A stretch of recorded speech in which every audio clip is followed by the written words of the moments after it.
Kaya anong kapalit nitong ginagawa mo? Ang iyong buhay, Danaya. Paano kung nais kong mamatay ka na lamang sana? Danaya! Sumagot ka! Huwag mo siyang sinisigawan! Huwag mo siyang ipagtanggol. Huwag na nga kayo mag-aaway. Walang magagawa si Perena kundi umiyak! Lisanin niyo ang sapiro ngayon din.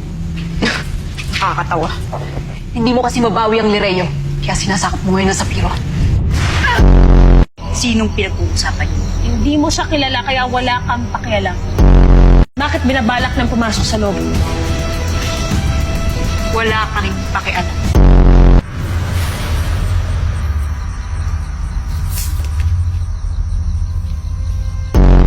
Lahat ng aking nais! Pikon na ako sa'yo. Tama si Amihan Perena. Ang hirap kasi sa'yo, masyado ring mainit ang iyong ulo. Anong yung sabi? Kaalaman at karanasan, Danaya, na ipagpaumanhin mo, ngunit batid kung wala kayo ni Amihan. Pasnaya! Pasnaya nga!